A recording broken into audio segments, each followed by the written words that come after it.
partager avis parce que tamit waa allez-y. xam nga Mame Khady, il faut que ñu def la part des choses. Je vois une confusion entre fonds d'indemnisation des victimes bu bokkul ak fonds pour yi doon assister ñi nga xamante ne danoo feebar te amuñu lu ñu fajoo bokkul. C'est différent. mooy bi ñu doon wax noonu que ni yóbbu nañ ko ci ministère Maimouna Dièye et cetera loolu noonu dafa am ñoo xamante ne ci biir détention wala yeneen dañ cee jëlee ay feebar te amuñu loo xamante ne mën na leen a faj. Toussaint Manga mi ngi woon ci fële pavillon spécial feebaroon na fond boobu yoonam newu ci parce que am na lu mu fajoo bokkul ki nga xamante ne parce que loolu li ko waral mooy dafa am ñu ñëwoon ci premier ministre par rapport à des situations jëlee ko ci prison bi jëlee ko ci manifestation yi amuñu ñu feneen ñu nekk ci situation yu catastrophique c'est sur cette base là ci lañ alloué woon benn fonds gis nga le ministre Cheikh Diba mu ngi ko doon wax à l'Assemblée nationale loolu bokkul dara nag mag une question d'indemnisation bokkul indemnisation mooy dañu teg ci say kaw benn préjudice préjudice bi ñu war ko réparer loolu yoonu amnistie new ci amnistie li muy effacer c'est l'aspect pénal bi la ñuy kii boo fàttali ko jour ba ñuy waxu amnistie maa ngi fàttali ne amnistie yoonu civil new ci kon donc ñi nga xamante ne jàpp nañ ne ay victimes lañ. mais la loi dit même que sans préjudice des xawma. justement kon ñi nga xamante ne ñoom malgré amnistie nañ mbir yi mën nañ attaquer l'état du Sénégal ci civil pour ñu réparer préjudice or affaire bii nii président Macky Sall demal xool ces derniers conseils des ministres il avait annoncé cette indemnisation en faveur de ñi nga xamante ne ñoom ñoo dund subir ay préjudice ci kii bi bu dee dañuy dogg dans le cadre de la formalité être formel imam Ali Ndaw tëj nañ ko fi ñetti at teg ko ay préjudice yu nekk est-ce que xam nga ne bu attaqué woon l'état du Sénégal au niveau de la Cour suprême pour demander indemnisation kenn du ko indemniser waaw parce qu'il a été condamné am na condamnation 1 mois même boo amee condamnation 24 heures yow bokkatoo ci loolu c'est pas juste waaw mais loolu c'est la loi il faut changer la loi ouais, non xam nga mën nañ on peut être formaliste sans pour autant être juste léegi la question de la loi d'amnistie et abrogation man dama d'accord ñu amnistier les faits man dama ko d'accordoon moment bi ñuy andi loi d'amnistie dama ne nañ ko voter. Pourquoi? Pour que mu permettre détenus politiques yëpp génn dem battre campagne gars yi jëlee fi régime bi bu ko fi jëlee nag ba changer la majorité à l'Assemblée nationale am nga possibilité revenir ak ci amnistie bi te aspect wu amnistie bi ngay revenir du l'intégralité mais yow kan moo fi soxlawaat parce que boo dindee amnistie bi yëpp ñoom ñëpp dañuy delluwaat ci seen situation bi ñu nekkoon. antérieure abrogation partielle. mais léegi boo abrogé intégralement 2000 procédures dem foofu noonu te procédures yooyu leer na la kase ne am du ay procédures maanaam juge bi day taxaw war a naan Ousmane Diagne PCA FERA sa ñetti emoji yooyu lan la loolu dañoo am jotam. war na ko am kay war na ko am kay. amuñ jotam. dina ko wut d'accord li waraloon toutes ces arrestations celle de Babacar Ndiaye celle de Hannibal Djim Ben Talib Sow Ousmane Sonko Diomaye ñeneen ak ñeneen ñëpp xamoon nañ ne ay arrestation caaxaan ket la woon c'était pour liquider des adversaires politiques point final. non man xaw ma ko. man xam naa ko Sénégal xam naa ko. non xam nga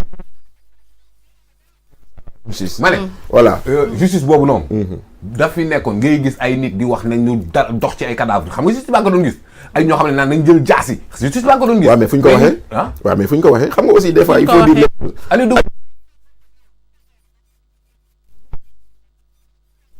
mais bon tu bénéficies de deux choses immunité ki waxoon Cheikh Seck jën yi moo ko assemblée waxee te nekkul woon ci pupitre bi da doon wàcc di joxoon bañ teg gi mais est-ce que même bu nekkoon ci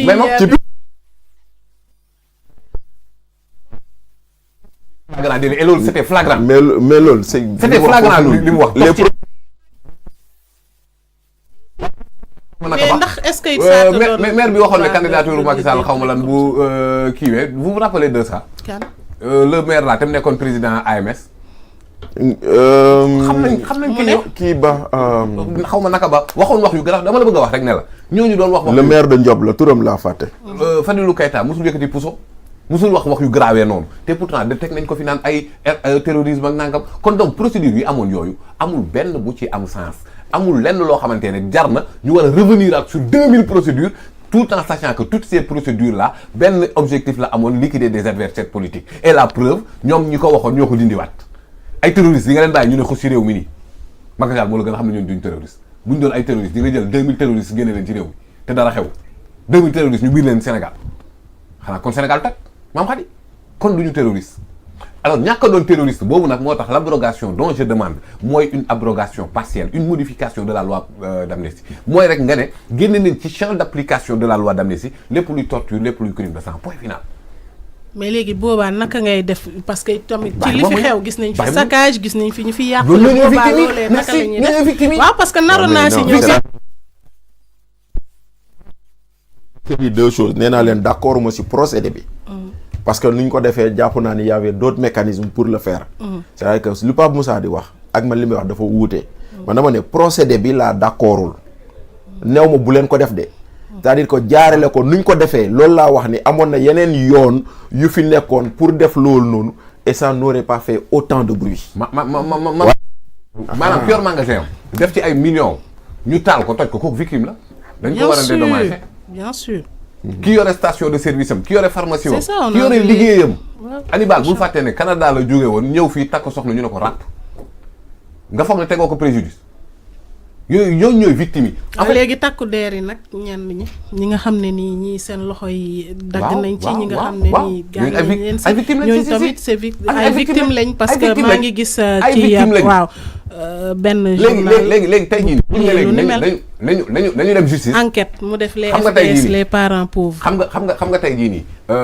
Cheikh Diop mi yoroon drapeau Sénégal ñu rey ko Pape Amadou Keïta Idrissa Goudiaby ñooñu ñëpp léegi dañoo war a parce que mën nañ ne waa d'accord li leen rey est-ce que du légitime défense est-ce que amul fait justificatif est-ce que amul état de nécessité nangam kon nañ dem justice ba xam ne rey boobu noonu rey à tort la victime la donc ñu soog koo indemniser kañ lañ fiy jóge booy ko bëggee mu accélérer. kañ lañ fiy jóge les faits sont Amadou Keïta connus. xale la yoonam newul woon ci mbir bi dafa jóge école di dem bal dal ko mu dee loolu procédure kooku les faits sont connus. kooku looy procédure ba ñu deewee j'espère que on a ouvert des enquêtes j'espère parce que xaw ma ci lu bëri. kii nekk fii ci parcelle looy ubbi enquête looy defi procédure mais si c'est là mais non c'est la loi qui te le donne. bi amnistié na tous ces faits là waaw mais c'est une loi te nee naa la amnistie bi doo ko dindi kon donc ça reste amnistié mais est-ce que tey jii nii 10 millions li jënti na dara ci bakkan 10 millions daa fay bakkan c'est juste symbolique am na ñoo xamante ne préjudice yu ñu subir loolu kenn mënu koo fay Macky Sall ci boppam ak doy waaram ga mu doy waar yëpp il avait parlé de cette question d'indemnisation donc l'indemnisation n'est pas une chose c'est parce que xam nga dafa am wax yu catastrophique yoo xamante ne foog ñu kii ko mooy waxu Maître Moussa Diop en disant que dañoo bëgg a financer wala enrichir ay militants clientèle politique. mais c'est faux ah non. parce que Ousmane Sonko ah non xam nga man j'aurais applaudi. J'aurais applaudi si toutes les personnes ont été identifiées comme victimes. Mais moi je sais que Zator Mbaye woote na tey RFM di wax ni man dañoo taal sama oto te je ne suis pas considéré comme une victime. Je sais que taal nañ këru maître El Hadj Diouf lekk ay ginaar. ba mu naan dañoo ñëw sàcc samay ginaar. non xalo waaw je suis taal nañ këru maître El Hadj Diouf. Pourquoi? Parce que simplement il a dit je défends Adji Sarr. non c'est pas ça. C'est pas quoi? c'est pas xam nga. C'est quoi? Mbasir.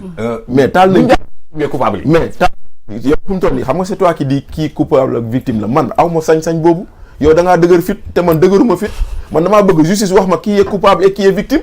yow loolu.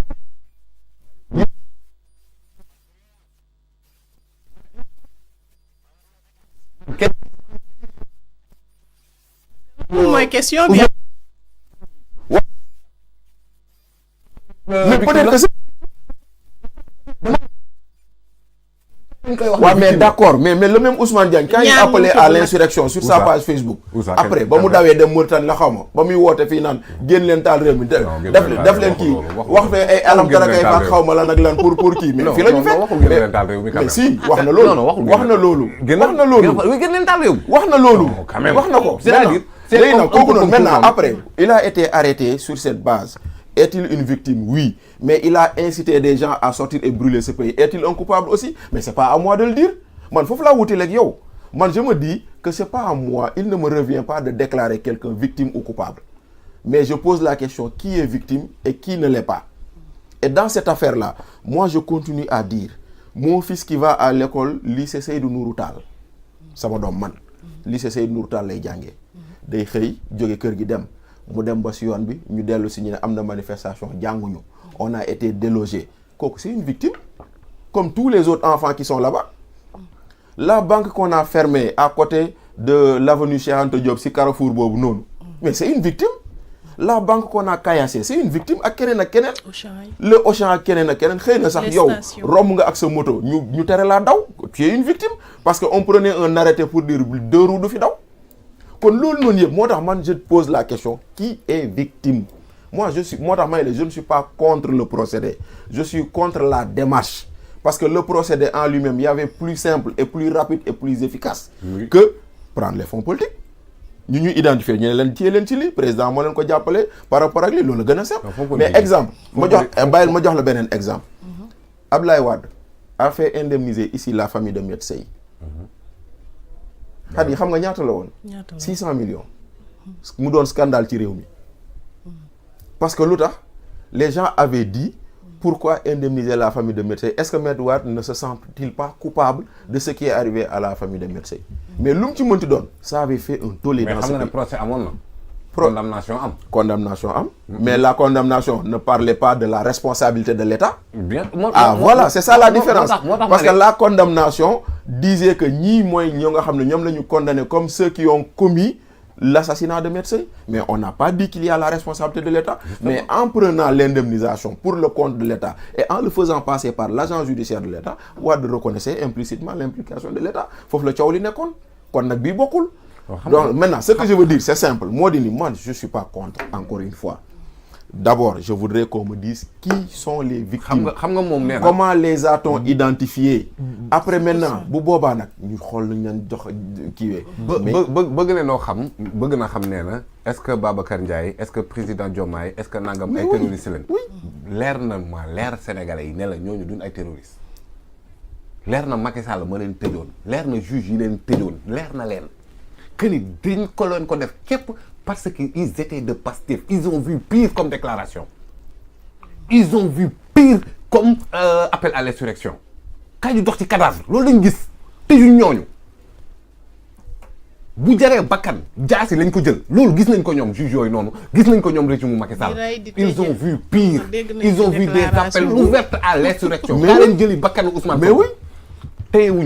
Non, kaa leen jël Bakar Ousmane Sonko menace de mort là, mais c'est pas appel à l'insurrection.